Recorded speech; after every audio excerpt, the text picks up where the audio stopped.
conforto. No caso de hoje, a gente vai falar sobre conforto acústico. A Viviane vai apresentar ele com um pouco mais aí de informações, né? Mas eu até estava vendo aqui, ó, o currículo do Felipe. Ó, vou falar aqui porque é muito legal, cara. Ele é especialista, ele é arquiteto, tá, É, pela Universidade Federal. Cadê onde que eu vi aqui? Arquiteto pela Universidade Federal da Bahia. Olha que Como, legal. desculpa? Você está em Salvador agora, Felipe? Tô Ou em não? Salvador nesse momento, moro aqui. Você está em Salvador agora ou não?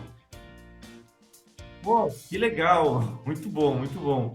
Então, ele é arquiteto pela Universidade Federal da Bahia aqui e ele fez várias especializações em conforto ambiental, sustentabilidade na arquitetura, enfim.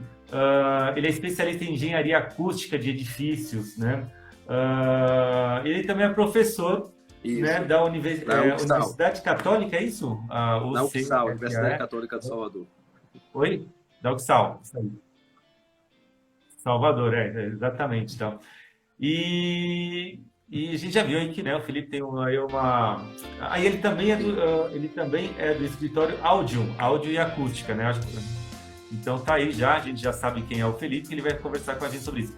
Viviane, né? O Felipe é todo seu aí para você fazer pergunta, falar sobre ele, que você conhece mais ele. na verdade eu admiro o trabalho do Felipe. Eu acompanhei algumas lives, porque acústica é um assunto que sempre cai nos pedidos aqui de Uhum. reforma. Como a gente trabalha muito com gesso, drywall, forro de gesso, reforma de apartamento e de conjunto comercial, fazer divisória, tudo sempre. Hoje em dia, assim, muito recorrente é a questão da acústica. Então, é por isso que eu acompanho Aham. várias lives sobre acústica para ver se a gente consegue melhorar cada vez mais, porque hoje em dia é um assunto assim que é um problema, assim. Às vezes a gente vai em clínica de psicologia, clínica que precisa de ser estanque o som total, porque você não pode, até antiético, né? Não pode passar o som de uma conversa que o paciente está tendo com o psiquiatra, psicólogo, para a sala de espera, por exemplo. Então, assim, a acústica é um assunto que realmente eu pesquiso bastante. Então, eu sempre acompanho as lives, eu tenho visto bastante coisa, eu acho que seu trabalho é muito bonito. E é isso, vamos ouvir então. A gente escolheu o tema sobre justamente os que mais assim, eu tenho contato, a acústica para apartamento, a acústica para conjunto comercial, porque realmente é complicado. Aham. Às vezes até do teto, de um andar para o outro, você precisa resolver problema de acústica no forro. Então vai ser ótima essa Beleza. live. Bom, Acho que todo mundo que sobre está aí vai a aproveitar parte bastante. de acústica em ambientes Vamos lá. comerciais, né, voltados para o trabalho, né, ambientes corporativos, é bom a gente sempre lembrar que a acústica tem duas áreas específicas de atuação, né, junto com a arquitetura. Uma, como o Viviane estava comentando, né, já falando do drywall, por exemplo, como uma alternativa, seria o trabalho de isolamento acústico, né? Ou seja, quando a gente quer privacidade entre dois ambientes distintos, né? Então, você está do diretor, está conversando e não quer que o resto do escritório ouça o que está sendo falado lá dentro, né? Ou algum assunto sigiloso em uma sala de reuniões, né? Ou mesmo se for uma clínica também, né? A relação de segredo entre médico e paciente, né? Não necessariamente o pessoal que está na espera precisa participar daquela conversa, né? Então, isolamento é sempre você impedir ou dificultar essa passagem sonora entre um ambiente e um outro ambiente, né? Ou então, entre um ambiente e o meio externo, né? O pessoal do escritório não se incomodar com o ruído que vem da rua, por exemplo, né? Uma boate não incomodar a vizinhança, né? Isso é um problema de isolamento acústico, né? A outra área seria a área de condicionamento acústico, que às vezes as pessoas confundem um pouco, né, os dois, porque isolar é você trabalhar essencialmente com construção civil, né? Então você vai construir uma parede, vai colocar uma divisória, né? Vai colocar uma porta, uma boa janela, né? Sistemas que segurem, né? Impeçam o som de vazar. E muitas vezes o pessoal atrapalha e quer trabalhar o isolamento acústico tratando a absorção sonora nos ambientes, né? Colocando um forro absorvente. O forro absorvente ele não isola, ele é feito para controlar a reverberação dentro da sala, né? E aí seria a área de condicionamento sonoro, né? Você dá qualidade ao som que existe dentro daquela sala, né? Cuidar do nível de inteligibilidade da fala para que ele seja compreendido, tudo que está sendo dito, né? Ou trabalhar com a qualidade musical, né? No escritório, por exemplo, né, até é curioso, porque se você trata o escritório com muito condicionamento, né, se você coloca um excelente forro absorvente, por exemplo. Tem muito escritório que a gente vê achando que essa é a solução. Vamos colocar um forro muito absorvente, né? Aqueles escritórios open plan, que você não tem a divisória ainda até o teto, principalmente, né? E às vezes não soluciona, né? Porque quando você coloca um forro muito absorvente no escritório desse, você aumenta o nível de inteligibilidade. E se você aumenta o nível de inteligibilidade no escritório, significa que você vai se incomodar mais com a conversa alheia, né? Então, um excelente nível de inteligibilidade no escritório open plan não é algo tão desejado, né? Diferente de uma sala de aula, né? Onde você quer ter um excelente nível de inteligibilidade em toda a sala, né? Uma sala de aula mal projetada, da quinta fileira para trás, você já está com um nível de inteligibilidade menor do que 50%. Quer dizer, que o aluno está perdendo uma palavra em duas, e não é que ele está recebendo metade da educação, né? Mas ele vai ter que fazer um esforço cognitivo muito maior do que os colegas para compreender o que está sendo dito pelo professor. Então, no escritório, você quer controlar a reverberação, quando é um problema de condicionamento, né? Mas com cuidado, tem que ser calculado, né? E a gente, bom frisar que a acústica é uma área precisa, é uma área técnica, né? Ela é baseada em cálculos, né? É uma área que ela é complementar à da arquitetura. Então, não é feito no achismo, né? Então, existem simulações, existem cálculos que a gente faz para justamente saber a quantidade correta de material a ser adicionado naquela sala. Se coloca de menos, não fez o condicionamento correto, né? Se coloca demais, você pode estar exagerando na absorção, né? E isso vai prejudicar a concentração e a produtividade dentro de um escritório, né? Geralmente, escritórios open plan há um peso muito maior para o condicionamento, né? Para a gente cuidar da reverberação e da dificuldade de propagação sonora dentro da sala. Geralmente, o pessoal associa isso ao uso de algumas barreiras, né? Alguns biombos, né? De divisórias entre as mesas, né? Para você fazer com que o som faça uma curva de uma cena, ele vai ter um obstáculo, né? Entre você e o seu colega, ele tem que fazer uma curva por cima daquilo. Eu até brinco, é como se o som fizesse uma corrida de barreiras, né? Se você coloca um corredor, né, 100 metros livres e um outro com 100 metros com barreiras, os dois vão chegar na linha de chegada, né? Mas o com barreiras vai chegar mais cansado, né? Com menos energia. A mesma coisa com o som, ele chega mais cansado, né? E aí a pessoa se incomoda menos do outro lado. Agora, o isolamento, geralmente, ele é mais requerido nos escritórios quando são salas individuais, né? Quando você tem a sala do diretor, a sala de reuniões, a sala de videoconferência, a do financeiro, ou uma clínica, como, por exemplo, a sala do médico, receptado da recepção. Aí, nesse caso, o problema mesmo vai ser o principal foco, né? Será o isolamento. Ou seja, o tipo de parede que a gente vai construir, o tipo de divisória que vai construir, né? E aí você vai calcular o nível de isolamento desse sistema para que ele dê privacidade a quem está trabalhando dentro da sala.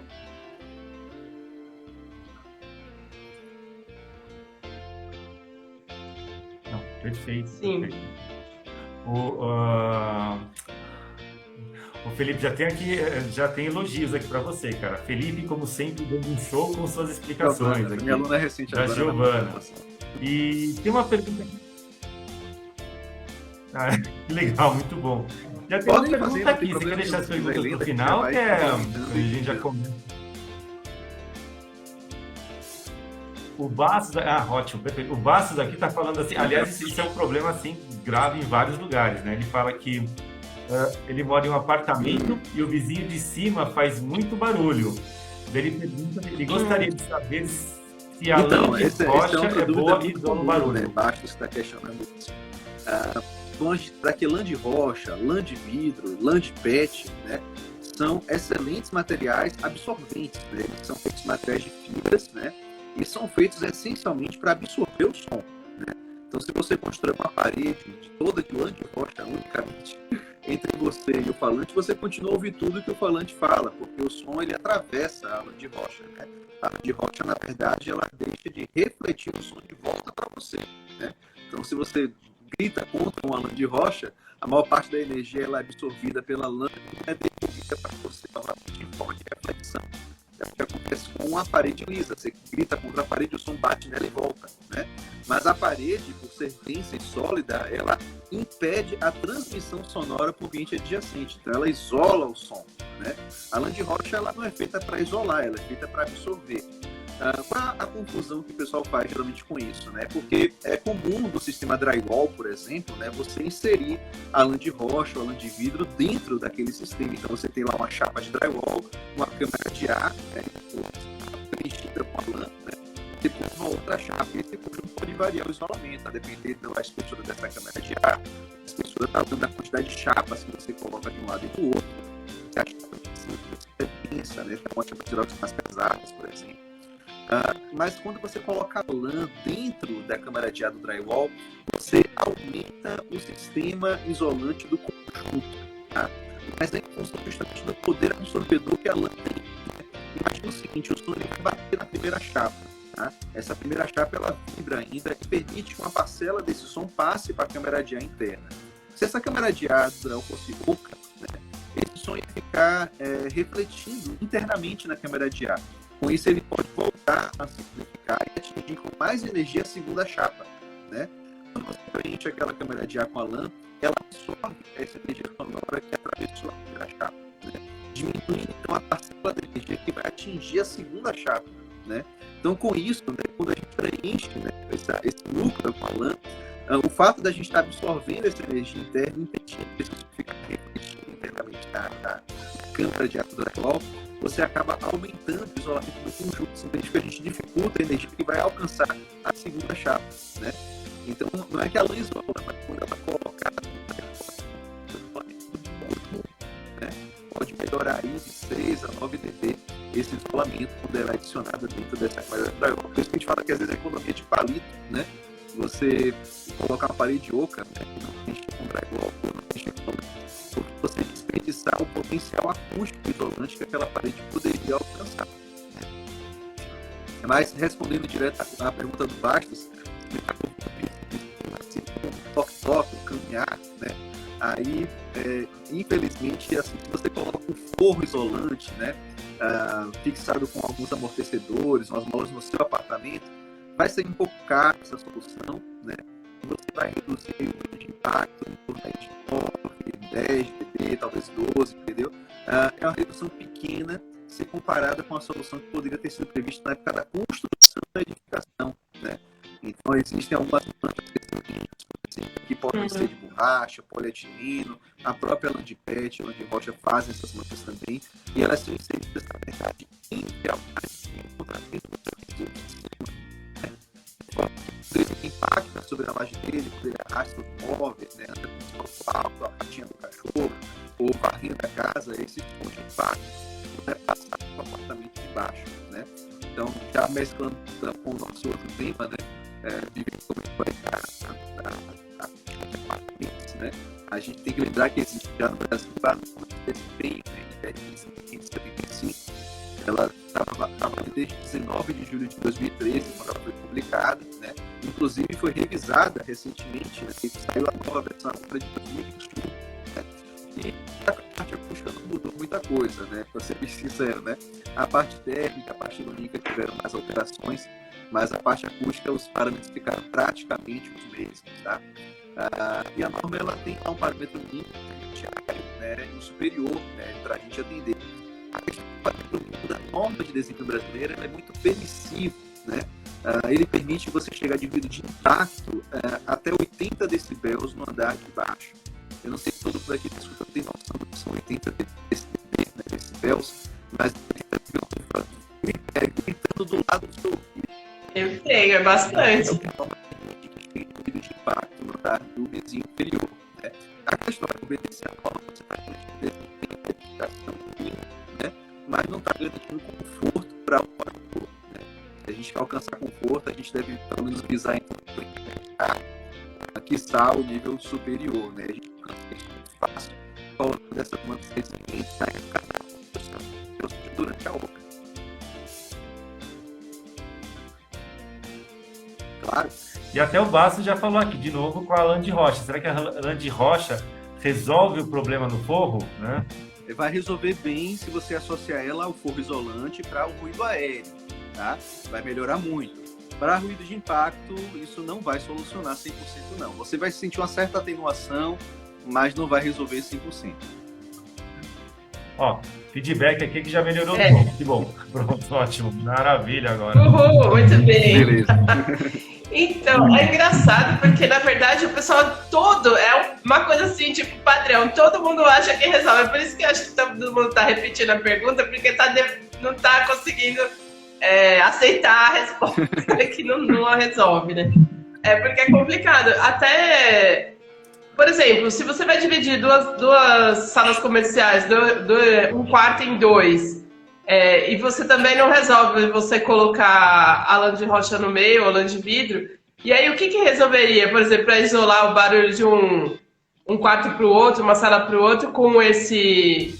Qual recurso? Pronto, se você está lidando com a sala comercial, né, e você quer trabalhar com o sistema drywall, a própria indústria do drywall, né, ela tem testado exaustivamente, na verdade, o isolamento acústico dos seus sistemas, né?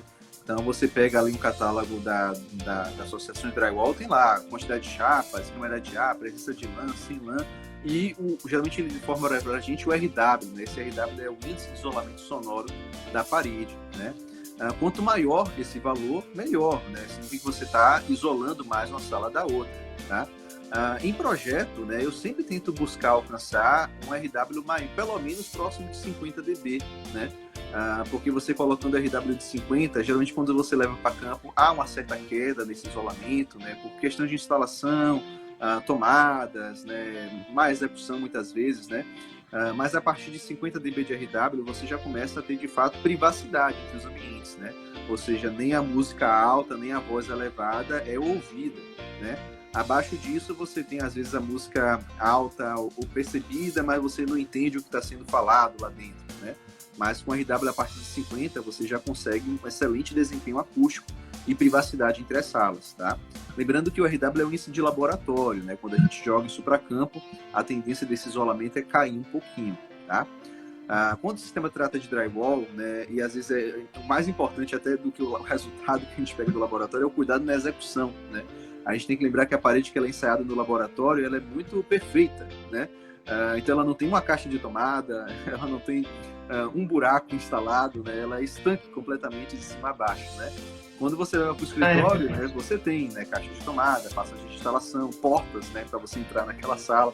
Então, a gente colocar, por exemplo, uma parede super isolante de drywall, se a porta não tem um isolamento compatível com o da parede, né?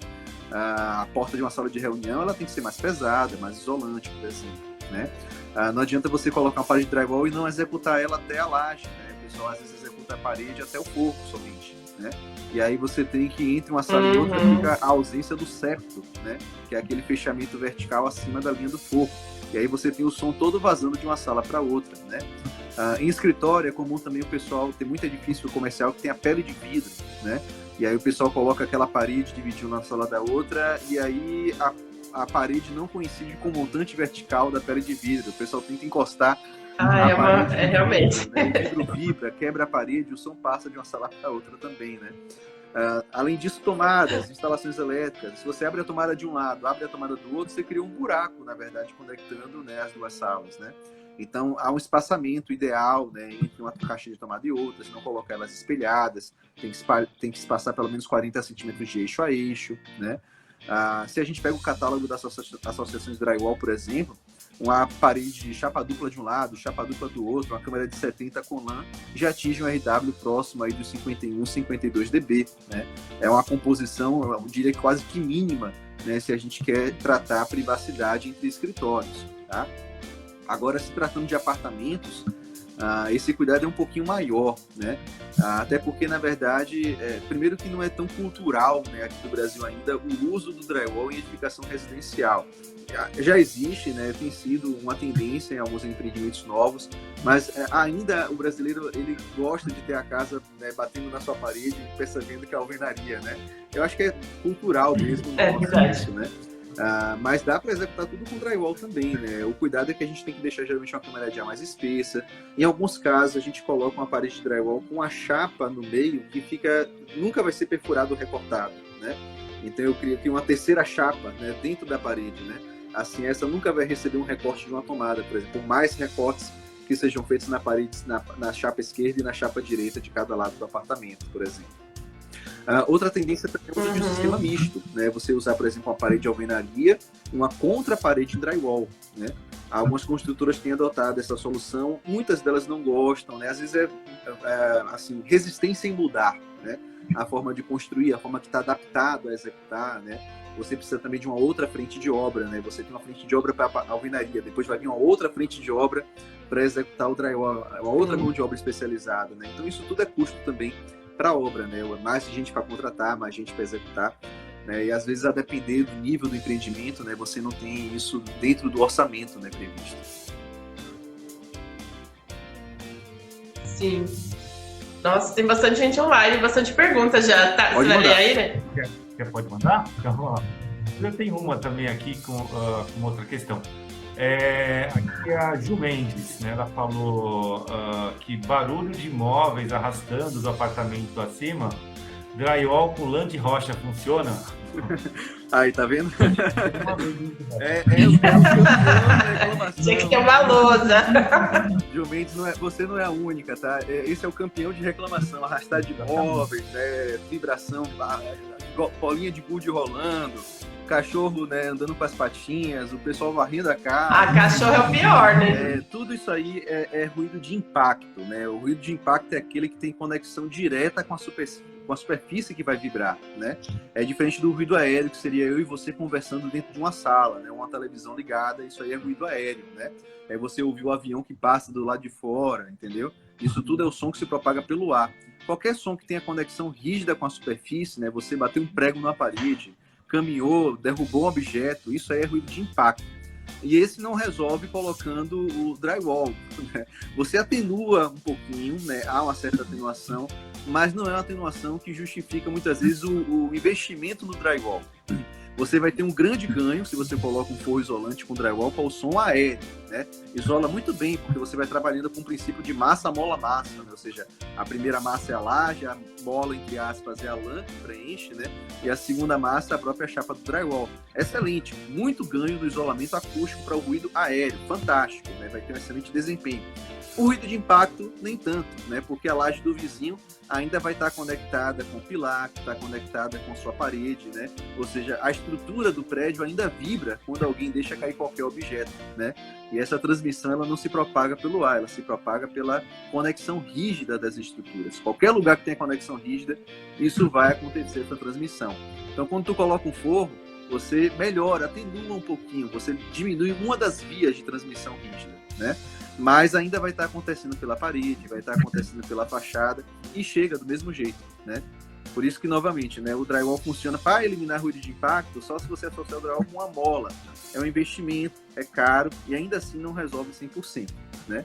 Você atenua, às vezes até por cliente que já está convivendo com aquele barulho há tanto tempo de impacto, se incomodando, mesmo às vezes atenuando um pouquinho, para ele parece que já é uma melhora incrível. Diz, não, agora eu já ouvi diferença, entendeu? Por mais que você meça e veja, poxa, ainda chega, mas para ele, que já viveu tanto tempo ouvindo aquele barulho, às vezes é só essa pequena atenuação que já é suficiente para ele perceber que, poxa, melhorou alguma coisa pelo menos, né?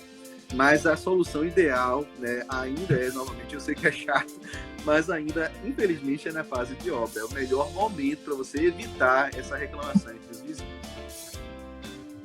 Tem uma boa aqui da Cal Coelho, produtividade. Essa aqui eu achei muito boa, cara. Essa daqui a gente enfrenta bastante. Como barrar o som entre duas pessoas trabalhando lado a lado?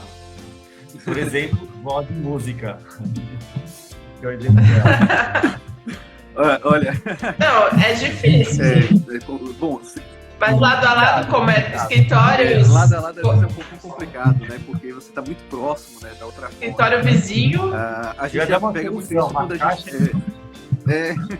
A gente vê a situação parecida quando a gente faz projetos de call center, né? Geralmente as pessoas estão lado a lado. É impossível isso. Todo mundo aqui já deve ter recebido alguma ligação de algum operador e você às vezes ouve o atendente do outro lado, né, falando também com outra pessoa, né?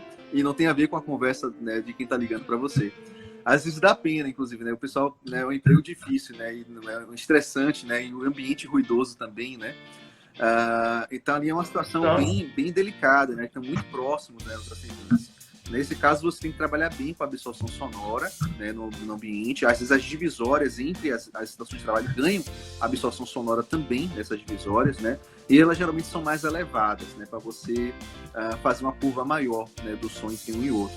Tem algumas empresas que vendem, inclusive, né, quem foi que perguntou, Cal, né, vendem umas cabines, né, umas cabines acústicas que você desmonta, parecendo um quebra-cabeça, né, e monta só sobre a sua mesa e você trabalha ali. É como se você estivesse projetando uma espécie de um mini orelhão acústico, né, todo absorvente ali envolvendo você. Ele abafa um pouquinho a sua voz, né, e abafa um pouco os sons que vêm alheios à sua conversa, né.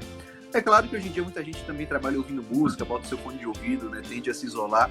Tem uma reportagem de jornal que de uma vez que falava que os fones de ouvido são as novas paredes, né? O pessoal do escritório colocando para poder se isolar e não se incomodar e ninguém perguntar para você e não atrapalhar seu trabalho, né? Em acústica, quando você lida no escritório open plan, está aberto, né, todo mundo está trabalhando próximo, né, tem um parâmetro que a gente avalia chamado de raio de distração, né? Então é um parâmetro que ele é normatizado, tem uma norma internacional que mexe com isso, né? E você simula esse raio de distração, que é como se fosse, em outras palavras, o raio de incômodo, né? Uma pessoa atender o celular no meio da sala. Quantas pessoas ela vai incomodar no momento que ela estiver falando, né, naquele escritório? Né? Se você tratar apenas a absorção, você melhorou a inteligibilidade. Todo mundo vai entender tudo que você falar. Mas se você aliar a absorção com o bloqueio sonoro, ou seja, trabalhando as divisórias, né, os biombos, os bloqueios, né, das divisórias entre as estações de trabalho, e você dificulta esse som de chegar. É a barreira acústica, né? O som tendo que fazer um pulo, né? Chegando mais cansado do outro lado, tá? E você, além de melhorar a reverberação, você dificulta essa propagação sonora também e diminui o raio de distração, tá? Agora, sim, pela norma, se eu não me engano, né, o raio de distração ideal é aquele de, no máximo, até 5 metros, né? Eu sei que parece muito, né? Mas às vezes no escritório open plan, que tem, sei lá, 200, 100 pessoas trabalhando, né? 5 metros você incomoda uma área muito pouca, né? Comparado com o grande público daquele escritório, tá? Existem, só complementando também, né, algumas soluções também de layout, né? Tem algumas cabines de reunião, por exemplo, algumas ilhas acústicas, né? Você coloca no meio da sala e você quer ter uma reunião rápida com alguém, não quer incomodar o pessoal que está trabalhando concentrado, chama o seu amigo para perto de você, leva ele para essa cabine, senta lado a lado, conversa, tá ali sua reunião rápida, não incomodou o resto da sala. Tem algumas cabines também que ficam penduradas na parede, né, que você vai junto dela só para atender o celular, né? Assim você não incomoda também o resto da equipe que está trabalhando. A gente estava vendo aqui, o caso da Cal Coelho é complicado, né? Ela já colocou assim, ó, pensa numa pessoa que fala alto, coloca no viva voz, essas coisas. Aí... Tem gente que não tem como, tipo assim, estou em reunião e tal. Aí é uma questão também de bom senso e boa convivência, né? Educação dos colegas. Né? Mas se tiver uma boa solução aí, o Cal Coelho, manda pra gente aqui, a gente ficou curioso aí com o seu caso aí. A gente já viu campanhas educativas, né? Espalhadas, por exemplo, no próprio escritório, né? Fale baixo, né? Não eleve o tom da sua voz, né? Quer conversar com um colega, chame ele para outro lugar para não incomodar a equipe, né? Faça do seu ambiente de trabalho um ambiente, né, legal, entendeu? Pô, mas aqui, achei que era complicado nada. Ela falou que eu esposo dela que tá no home office. Daí não tem problema. Bota uma porta acústica, então, fecha. Exato, é verdade. A solução sempre tem, né? Eu sempre falo isso, cara, né? Independente aí de... Né? Até ia falar, né? Já tive alguns casos assim que a gente eventualmente acaba contratando, obviamente, né, um especialista em acústica, né? Teve um caso que foi muito interessante, inclusive, porque a empresa, né, nos chamou, como a gente trabalha com restaurante, né, para, obviamente, refazer o layout do restaurante, só que o problema deles era que o restaurante tinha 500 lugares, cara, de uma empresa grande pra caramba, mais de 2.000 funcionários, tal. Cara, daí a gente vai no de refeição e falar porque era um barulho. Batendo era muito conversar mesmo, parece, né, exagero, mas não dá pra isso. E daí, nesse caso, obviamente, né, pensando no restaurante e tal, a gente contratou um especialista em acústica. A daí que no problema lá, que era o tipo de piso, barreiras e os pilares que eles terminavam numa curva também. Tinha essa questão também enorme, né? Então ficava rebatendo. E daí que eu entro, né? Tipo, né? Duas coisas. A necessidade, né, do especialista em acústica, não só depois da obra pronta, mas, né, no início da obra, né? E se também a gente consegue solucionar isso com a própria arquitetura, né? E não só utilizando após, né, a execução de recursos que minimizem um problema que deveria ser solucionado no início, né? Eu acho que isso é uma tem para conversar bastante. Restaurante é uma área que eu particularmente adoro, né? É uma área que eu estudo bastante, a acústica de ambientes voltados para alimentação, né? Tem muitos artigos bons publicados na internet sobre esse tema, né? Inclusive porque quando a gente vai fazer qualquer condicionamento acústico, geralmente você parte do princípio de calcular a reverberação para alcançar um tempo ótimo, né? Um tempo alvo, né, de reverberação. E não tem, pelo menos normativamente no Brasil, um tempo ótimo recomendado para restaurantes, né? Você encontra algumas normas de outros países, mas não tem aqui no nosso país, né? Qual é o tempo ótimo de um restaurante? E até eu acho até um pouco injusto, né, estabelecer um tempo ótimo, porque você tem perfis de restaurantes diferentes, né? Você não pode trabalhar a mesma reverberação que você faz com um restaurante, sei lá, japonês, intimista, para um barzinho, né, que é um boteco, né?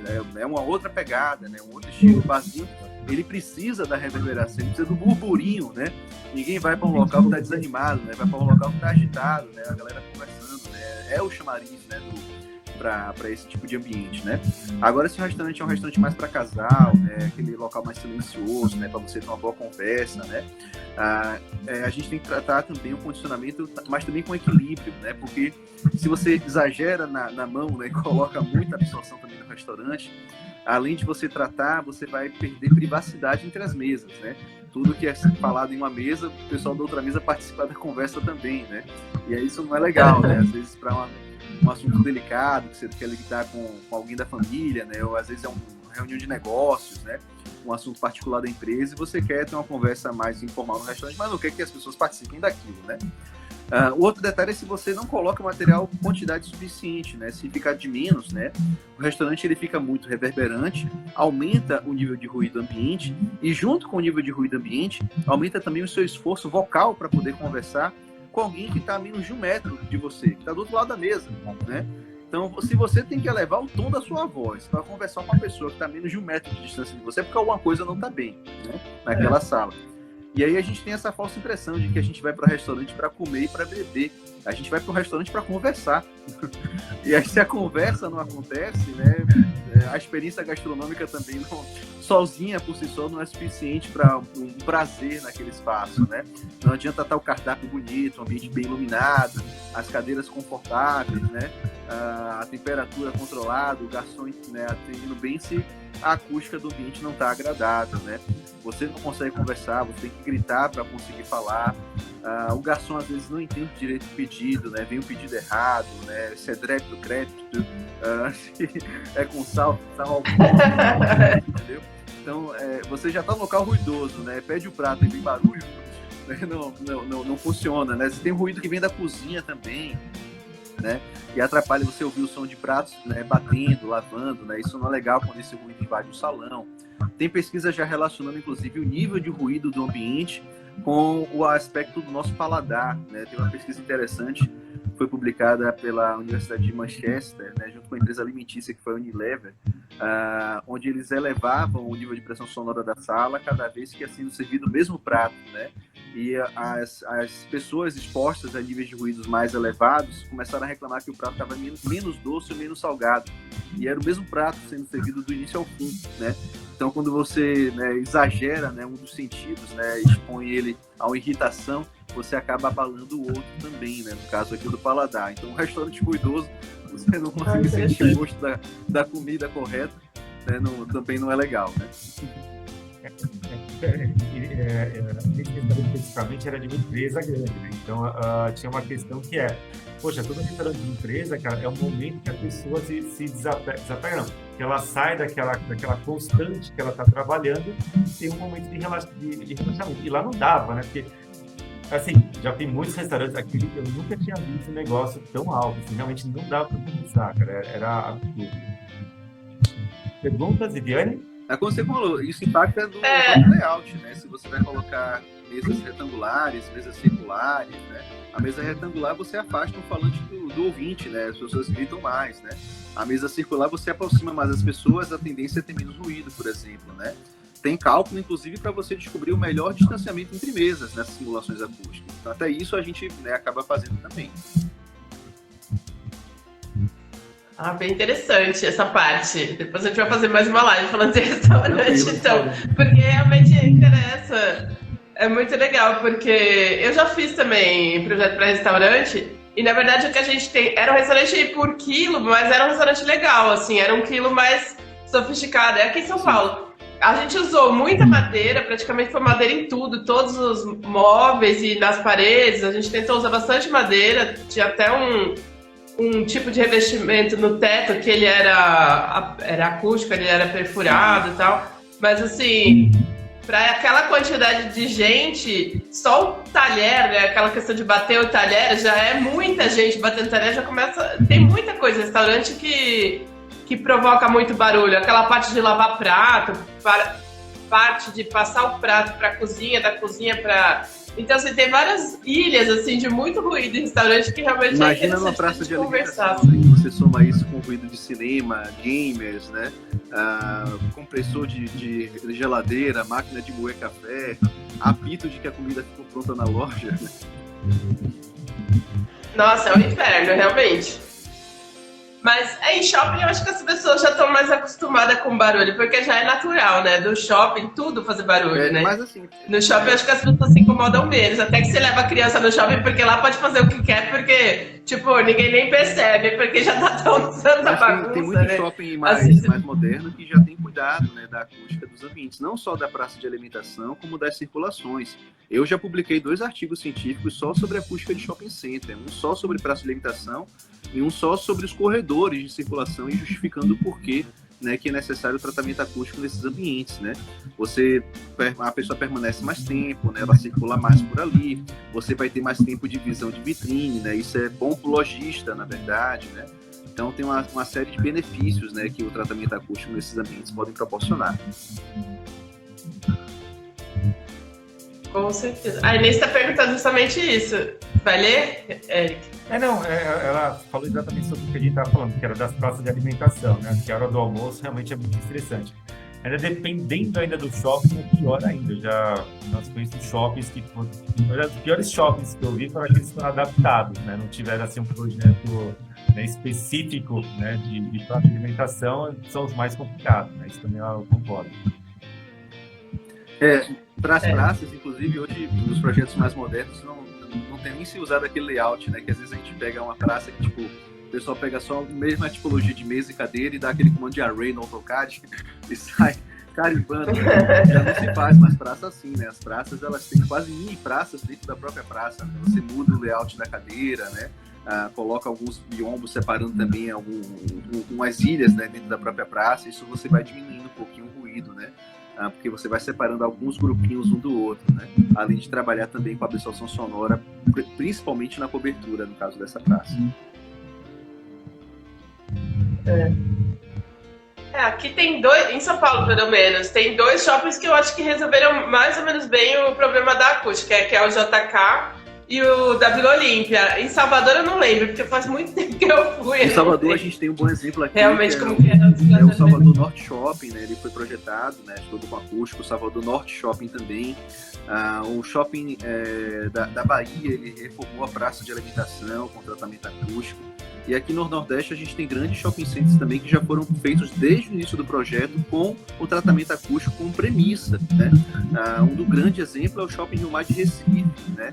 Também o Shopping Rio Mar Fortaleza, né? O Shopping Rio Mar Presidente Kennedy, todos eles foram grandes empreendimentos que tiveram acústica como premissa desde a fase inicial de desenho de projeto. Que bom. Mas é por conta da permanência, as pessoas ficam mais tranquilas e... Pra você ter ideia, ou é por problema de... do Shopping Mar de Recife, ela é tão tranquila e silenciosa, né, que o pessoal às vezes leva notebook para trabalhar na praça de alimentação, né, porque consegue se concentrar lá. Excelente. Pessoal, mais questões aí, senão também tem mais aqui. Se ninguém tiver, eu vou perguntar. Vamos lá? Então, pergunta a você, então, vai. Então, na verdade, assim, eu acho que é uma... Volta à questão, né, da questão do acústica, né? Não só a obra custa mais também durante a fase de projetos, né? Como eu falei, em vários casos. Tá falhando agora o som. O Jerry Tá falhando agora? um pouquinho, não sei se é o microfone. Não, não é. Então, o meu é que tem que Seu. fazer preciso limpar o cache. A questão, justamente, da necessidade de você a consultoria acústica, né, com fase principal, né, para que não tenha problemas futuros, né, Isso, né? para minimizar de acústica também. Quanto mais cedo você prevê, né, esses problemas, melhor, né, no projeto, porque você tem uma solução otimizada e que consegue muitas vezes compatibilizar com algo que já está previsto no projeto arquitetônico, né? Eu comentei há pouco tempo do Shopping de Mar de Recife, ele foi um grande exemplo disso, né? Ele teve um projeto de iluminação que foi realizado pelo Theo Condos, né? Ele tinha pensado um elemento, né, circular que ia se repetir muitas vezes durante os trechos onde o shopping tinha um forro rebaixado. Esse elemento circular tinha os elementos pendurados, fazendo umas meia-luas, né? Enfim, era um elemento decorativo, né, que era para iluminação, né? Então ele tem um nicho rebaixado, ia ter iluminação de perímetro nessa forma circular e iria iluminar essas meia-luas que ficavam suspensas na vertical, né? E isso era um elemento que ia repetir constantemente, né? De tempo em tempo ele ia estar aparecendo, né, marcando fogo.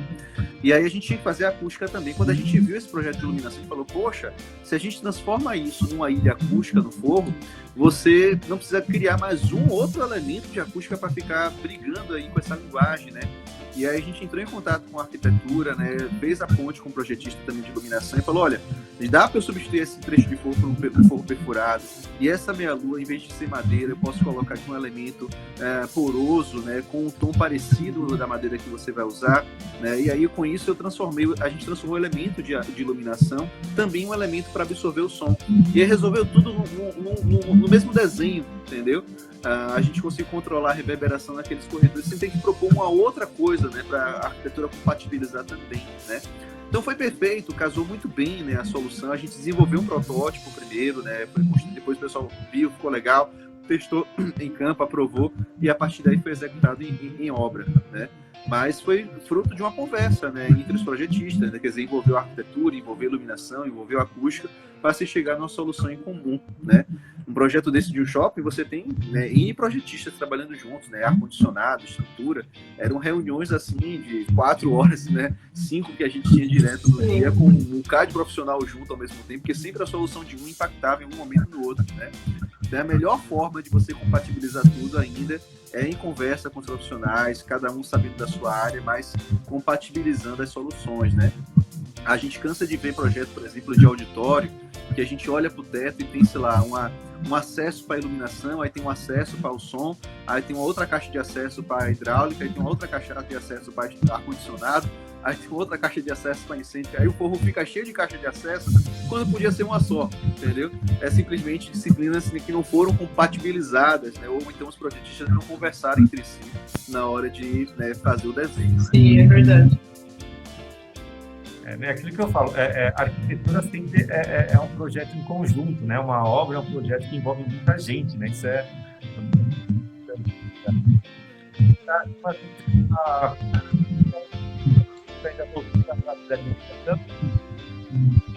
Agora não dá para ver nada. Yane, faz a pergunta da Inês que tem aí. Ela tá perguntando se só com o layout, só para escolha de peças de layout, a gente consegue atenuar o ruído da praça de alimentação do shopping. Ajuda, viu, Inês? Não é o que vai solucionar, tá? Mas ajuda, né? Até porque eu comentei, né? Existe um processo de simulação e cálculo diferente que é feito para restaurantes. E um dos dados de entrada é justamente a lotação daquele restaurante ou daquela praça e o tipo de layout, né? O tipo de mesa, né? São mesas que cabem 3 pessoas, 4 pessoas, 6 pessoas, né? Então a gente pega quantas mesas são mesas de 6 lugares, quantas mesas são mesas de 4 lugares, e esses são dados de entrada para a simulação acústica de restaurantes, tá? Então a escolha do layout influencia sim o resultado. Outro detalhe também é que o mobiliário, assim, quanto mais confortável e fofinho ele for, mais ajuda para a acústica, porque geralmente absorve mais, né? Aquela cadeira mais acolchoada, né? Geralmente absorve um pouquinho melhor do que aquela cadeira de madeira toda lisa, né? Que não acaba refletindo o som, né? Mas uma coisa que a gente pode adotar em layout, e a gente faz isso em restaurantes principalmente, é criar uma ala do restaurante um pouco mais privativa, né? Então, a gente já viu, por exemplo, umas cadeiras, né, que é como se fosse um banquinho contínuo, né? Onde fica a mesa do meio, né, uma cadeirinha de um lado, um banquinho de um lado e um banquinho do outro, né? Um banquinho bem comprido, cabe, sei lá, 3 pessoas sentadas um ao lado da outra, né? E esse banco, a gente faz ele com o encosto um pouquinho elevado, né? Em vez de ser aquele encosto que morre aqui na nossa nuca, né? A gente eleva o desenho do encosto desse mobiliário até ultrapassar um pouco a altura da cabeça. Ele fica com um encosto super alto, né? E com isso você cria a difração sonora entre você e a mesa que está à sua frente, né? É como se você criasse aquelas baias de trabalho do escritório, né? Só que tomando partido do próprio desenho do mobiliário, né? A gente já viu algumas praças de alimentação usando essa solução também, não em toda ela, né?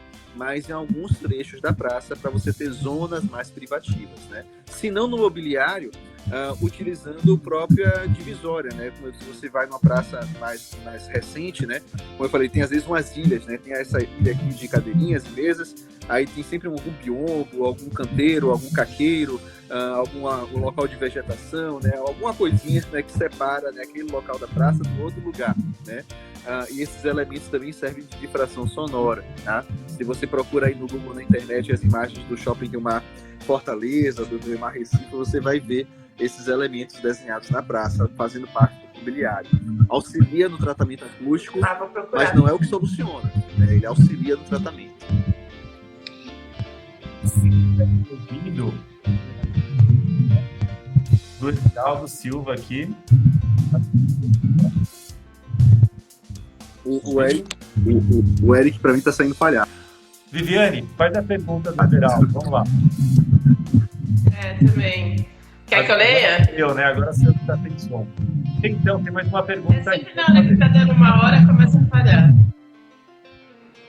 Só vou ler mais essa pergunta do Verano. Referente a barulho de restaurante, colocar espuma debaixo das mesas resolve? Boa pergunta, Everaldo. Eu já ouvi isso muito também, né? Eu vou lhe responder da seguinte maneira, de maneira bem direta, não resolve, tá? Mas se você colocar no cálculo, na ponta do lápis, matematicamente parece que vai atender, né? Mas a conta, né, quando você coloca a quantidade de material absorvente, não leva em consideração aonde você está colocando esse material, né? A não ser que seja uma simulação em algum software mais específico, certo? Mas quando você coloca o material embaixo da mesa, da cadeira, você não está absorvendo o som, né, aonde ele é gerado, né, que é acima do tampo da mesa, né, as pessoas conversando, né? Então, daqui que esse som reflita no piso, né, e seja absorvido embaixo do material que está na cadeira da mesa, e já reverberou para as outras pessoas também, tá? Então, apesar de matematicamente parecer que vai melhorar, na prática não resolve. Nossa, é complicadíssimo, hein? Verdade. É que cada tipologia, né? A acústica é um mundo, né? Cada tipologia ela tem alguns cuidados específicos, né? Se você vai projetar restaurante, tem cuidados para restaurante. Para um escritório, tem cuidados específicos para escritório. Para cinema, para estúdio, né? Para home theater, né? Cada tipologia arquitetônica tem algumas soluções específicas a serem cuidadas.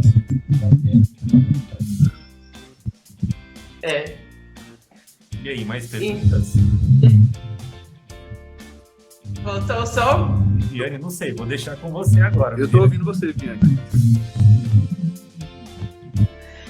Então, não, é só nas questões de apartamento. Então, por exemplo, assim, eu já tive um caso que a cozinha de um apartamento ficava encostada no quarto do outro apartamento. Por exemplo, a cama de casal de um lado, que é um apartamento, ficava encostada na parte da pia do outro apartamento. Esses apartamentos, assim, que é um conjunto enorme, cheio de apartamento por andar. E aí a gente tentou de todas as maneiras resolver o problema da acústica dessa pessoa do quarto de casal, porque ele ouvia tudo que se fazia na cozinha do outro lado. Os pis do micro-ondas, tipo, abrir a porta, fechar da geladeira, tudo se ouvia no quarto. E era de parede. era de tijolos, era drywall, a divisória entre o quarto e a cozinha. Mas assim, é um erro de projeto, na verdade, porque as plantas eram muito ruins nesse edifício, né? Mas aí, como você resolve? Porque assim, tem alguns ruídos que são muito agudos, outros que são mais graves, né?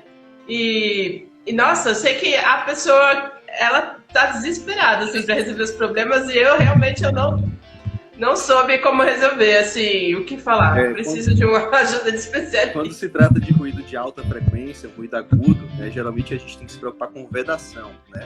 Quanto mais bem vedante for o sistema construtivo, melhor você soluciona ruídos agudos. Agora, se é um ruído grave, de baixa frequência, né, aí você tem que trabalhar bastante com peso, né? Quanto mais pesado for o sistema, né, melhor você vai isolar sons mais graves, tá? Nesse caso de cozinha geminada com quarto, é bem chato mesmo, né? Primeiro que pela norma você tem que atender uma parede que isole mais do que 45 dB, e ainda assim gera incômodo, né? Porque na cozinha você tem ruído de impacto que tem no balcão, né? da pia, você tem às vezes paredes, tubos hidráulicos que passam dentro dessa parede, né? E aí quando você vai ver a parede de alvenaria, ela não está estanque, né? Porque alguém quebrou para enfiar um tubo lá dentro, né? E aí o cara liga a torneira, o fluido passa pela tubulação, trepida a tubulação e chega o ruído também no quarto, né?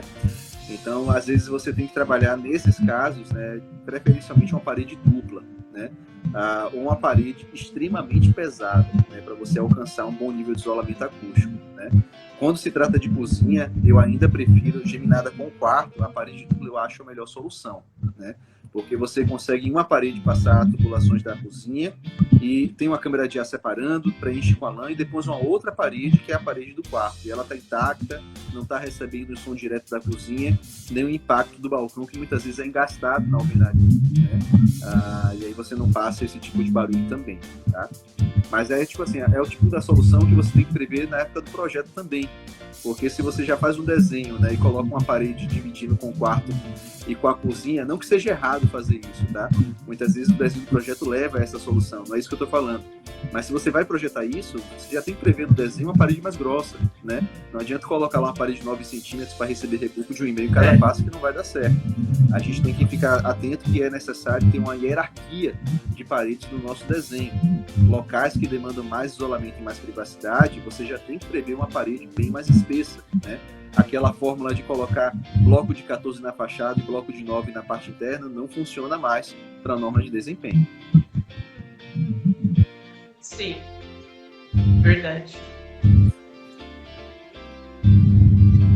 Estão me ouvindo agora? Só para saber.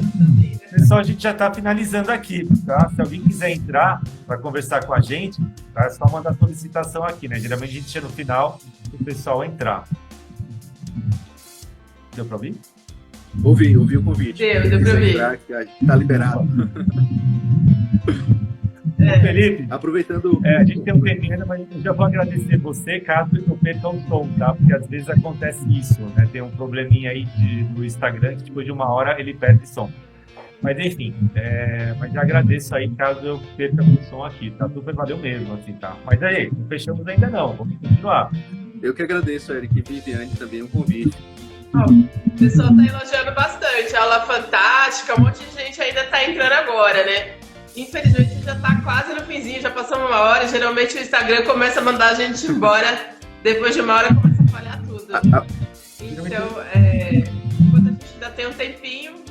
Pode falar. Aproveitando o ensejo, né, quem se interessar bem sobre esse tema, né, lá no Instagram da Áudio, né, a empresa que eu trabalho, Áudio Acústica, no link da nossa bio, né, vocês podem se inscrever no grupo de estudos que a gente faz, né, a gente se encontra mensalmente, a gente abre esse grupo de estudos ao público, né, e qualquer um pode participar, né, se interessar sobre a área, preenche o formulário lá e a partir daí recebe os links e os artigos para discutir com a gente os temas, tá? Lembrando também que a gente promove alguns cursos de acústica, e dia 19, agora, nessa próxima terça, vai ser o curso de isolamento acústico de esquadrias, né? Eu que vou estar ministrando esse curso, ainda estão abertas as inscrições, o curso é ao vivo, online, né? E tem lá na bio do Instagram da Áudio também, né, a inscrição para esse curso de esquadrias, tá bom? Eu coloquei aqui o endereço do Instagram da Áudio, tá? Então, quem tiver curiosidade é só pegar o Instagram que eu acabei de colar aqui no chat. Isso aí, gente. E aí? Então, o pessoal tá perguntando de novo a história de. É que ele já respondeu 3 vezes essa pergunta do andar de cima para andar de baixo. Mas você vê que porque esse é um problema da vida das pessoas. Eu acho que São Paulo ainda é pior, porque todo mundo mora em apartamento e com essa história de home office durante a quarentena, as pessoas sentiram muito mais essas coisas, porque antigamente as pessoas ficavam um pouco em casa, geralmente na hora de dormir. Agora, quando você passa o dia inteiro, é que você percebe como todo mundo, cada um no seu apartamento, começou realmente a perceber, assim, como tem vizinho em volta que realmente faz barulho, porque, nossa... Eu dou graças a Deus não morar em apartamento, mas pra quem mora, eu sei porque eu só faço reforma em apartamento e é assim recorrente. É sempre essa coisa do andar de cima e do andar de baixo. É mais do que os vizinhos das laterais. É só não esquecer que segunda-feira essa live vai estar lá no nosso canal do YouTube, que a Miriane vai mostrar. Então aí vocês podem ouvir com todas as explicações do Felipe aqui sobre esse canal dos 2 andares, tá? Ele falou bastante, o Arquicasal que tá aqui. Então, o Felipe já falou várias vezes, porque foi uma pergunta que as pessoas fizeram, até eu mesma fiz. Então depois vocês veem a resposta ali na gravação. E, bom, vocês querem falar mais alguma coisa? Tem mais algum recado? Mais algum... Ô, Viviane. Senão eu vou mostrar. Viviane, mostra o canal Posso do mostrar? YouTube. Mostra o canal do YouTube para o pessoal acompanhar depois. Deixa eu ver se eu consigo aqui mudar. Tem esses probleminhas de vez em quando. Peraí. Segunda-feira tem tudo lá de novo. Acho que foi. Aqui, gente, só para mostrar para vocês. Dá para ver? O canal do Toque das 20, ó, 02. Aqui, ó, a quantidade de lives que já tem aqui gravada. As cores dividem aqui os assuntos, né? Cada mês a gente tem uma cor. Então essa foi a última sobre direito condominial que já tá aqui, ó, quem perdeu. E todas as outras na sequência. Não dá pra ver muito bem, né, gente? É só pra vocês ficarem com gostinho. Depois vocês clicam lá, acessam o canal pra vocês... pode se inscrever e ver, porque tem muita coisa já colocada aqui. Tudo o que o Eric faz nas nossas edições e fica incrível. Olha, super capricho. Vou mostrar pra vocês. Então é isso, gente. É isso aí. Então é isso, gente. Felipe, valeu. Pessoal que tá aqui, valeu, tá? Próxima semana tem mais. Super obrigado. Viviane? É isso, gente. Obrigada, agradeço vocês. E toda semana a gente tem live com assuntos diferentes. A próxima semana, qual será? Já vai dar o spoiler? A próxima semana é gamer? Então... Eu não lembro mesmo, mas é segredo. Deixa eu colocar. A gente coloca no Instagram daqui a pouco. A gente coloca no Instagram, cara. Então é isso aí, gente. Então, boa noite. Obrigada, Felipe. Foi super bacana. Gostei. Acho que o pessoal também gostou.